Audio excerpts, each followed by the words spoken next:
back to another Dancing in the Kitchen episode with me, Janelle. Today I'm going to show you how to make gluten-free shrimp and actually scallop pad Thai. Are you ready? Okay, so here we are with our ingredients ready to start to cook. I find it's best to get, when I'm doing pad Thai, to get everything out in the open right from the beginning, cut, ready to go, because it moves very quickly. Now I'm going to show you, I have these beautiful shrimp and scallops. They've already thawed. I had leftover scallops. I decided to throw them in. I've never cooked it like that before, but anyway, I'm going to put this back in the fridge because, yeah, seafood needs to be kept in the fridge. Anyway, now we are going to start to cook. Okay, the first thing you do is you take your pad Thai noodles. I've got a brown rice pad Thai. It's gluten-free. I think they all are gluten-free because they're rice noodles. Anyway, you boil them for about 4 minutes and let them soak for about 5 minutes, drain, and you've got your noodles ready to go. Okay, so you've got that ready to go. Now the other ingredients you're going to need are some bean sprouts, some coarsely chopped onions. The recipe calls for 4, I probably use 6, because I like to adjust things according to my taste, and I like things hot and spicy. 4 cloves of chopped garlic. I've used 6 here because I like garlic. Some fresh cilantro that's chopped, some lime, a little lime with the coconut. Anyway, I'm crazy. For the garnish, some chopped pepper and some chopped peanuts, a couple of eggs, and we're gonna make the sauce. That's the first thing we do after we boil the noodles. Okay, oh, of course, the good olive oil for cooking. I love this Lucchini olive oil. I find it is like just healthy, good, extra virgin olive oil. Okay, so the first thing you do, I've got my pepper flakes here, red pepper flakes. The recipe calls for 1/4 teaspoon, but like I said, I like things spicy. So I've got over a tablespoon of pepper flakes here. You can add things to your own taste. Then you add 2 tablespoons of brown sugar, okay? My brown sugar is kind of lumpy, but oh well. 2 tablespoons of brown sugar. Then to that, you're going to add, if you're not gluten-free, you can have soy sauce. In my case, I need tamari. I use a light tamari sauce. 2 tablespoons of tamari sauce. You add that in here. And then, of course, because it's Thai, you need the Thai fish sauce. And this is gluten-free, actually. 2 tablespoons of that. Okay, this is going to be your sauce. And it is delicious when everything cooks in it. So just take that and stir it up. And you're going to set that aside so it's ready to rock and roll.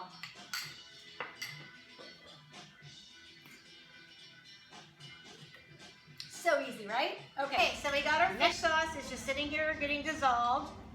Just stir it till it's dissolved. Now we're going to take our olive oil and head over to our wok and put about a tablespoonful of olive oil in and let it get hot. Or maybe a little bit more than a tablespoon. Just let it warm up for a little bit. I like to coat the pan if I can, rotating it so that I get as much oil on the sides as I can. Then you're going to take 2 eggs and just lightly saute the eggs, and we're going to set them back aside after we get them cooked. 1, 2, and let's scramble.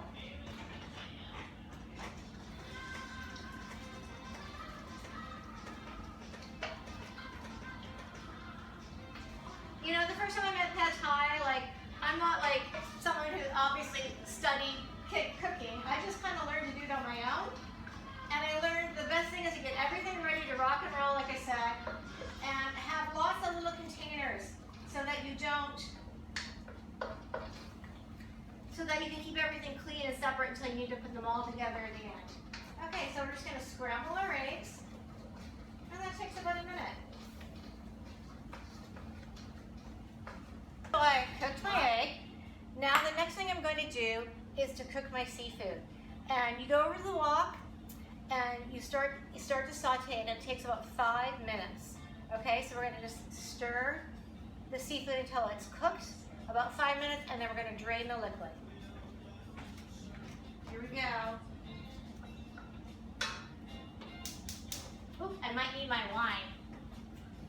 A lot of stirring involved in this one.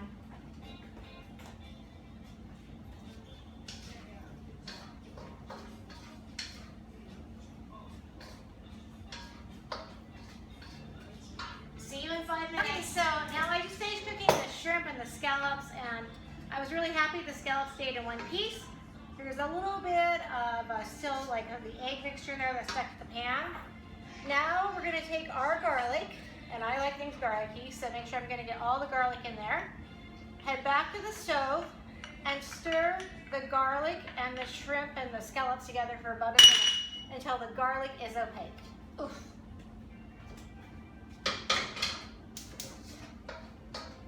There's a lot of stirring in this dish. You get a little bit of bicep work going in here. You have to make sure you don't overcook the shrimp and the scallops because they keep getting cooked as everything else gets cooked along. Guys, the smell of garlic cooking is always so amazing. So the garlic has been cooking with the shrimp and the scallops for about a minute. Now I'm going to add the noodles and the remaining olive oil, about another tablespoonful, and the noodles, and I'm going to stir them in and cook them until they're coated. About another 2 minutes. This is a lot of heavy stirring here. So just getting to the good part.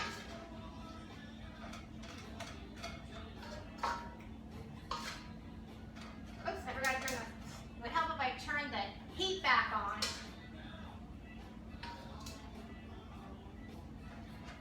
Get all the oil and the noodles all coated and keep stirring for about 2 minutes until everything is absorbed.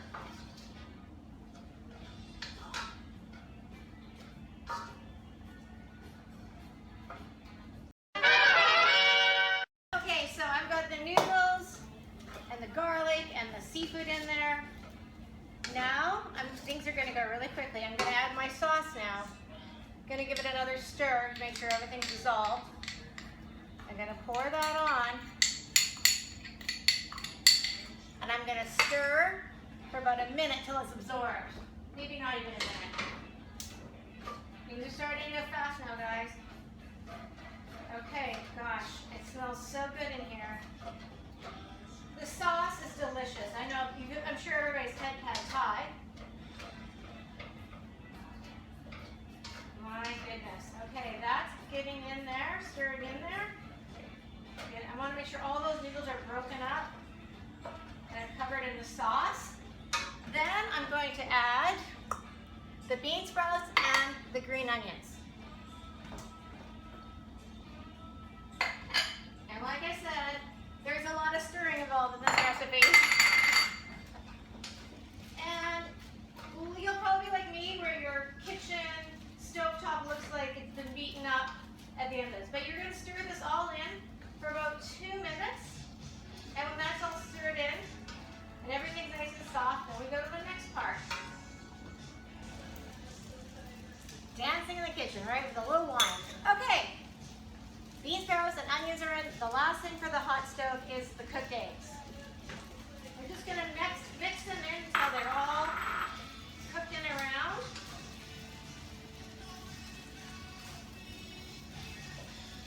God, this smells so good.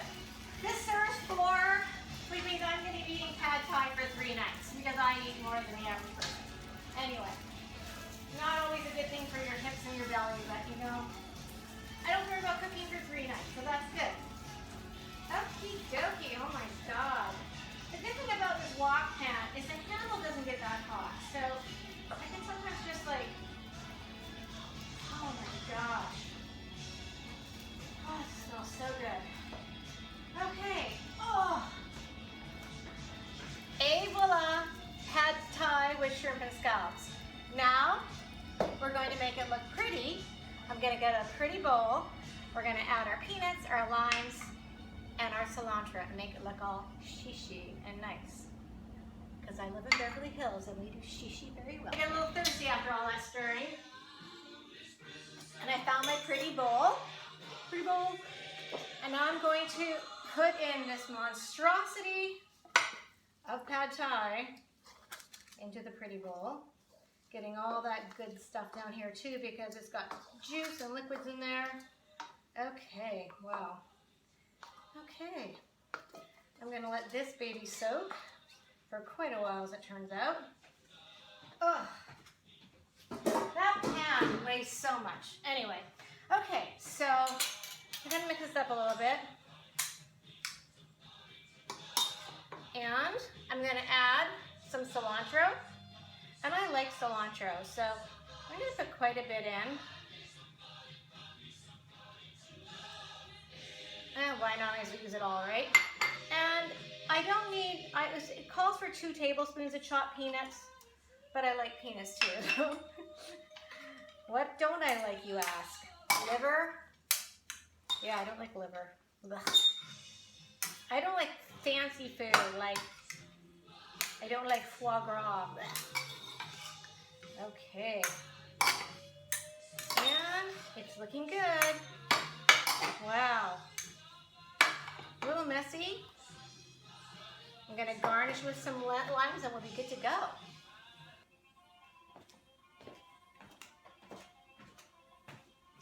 Et voila! Shrimp and scallop pad thai. I just put some limes on the side and the limes taste really good with it. And you see how easy that was to make? This will do me for 3 meals, like I said. I don't have to worry about cooking for the next 3 nights, and yummy, homemade, nutritious, and delicious. I hope you enjoyed this segment of cooking in the kitchen with her, dancing in the kitchen. I forget the name of my own thing that I'm doing.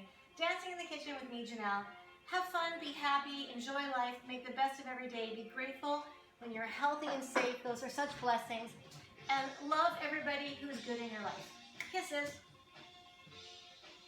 A little red wine, a little dancing is good for the soul. See you next time. Bye. I'm going to chow, chow, chow, chow, chow.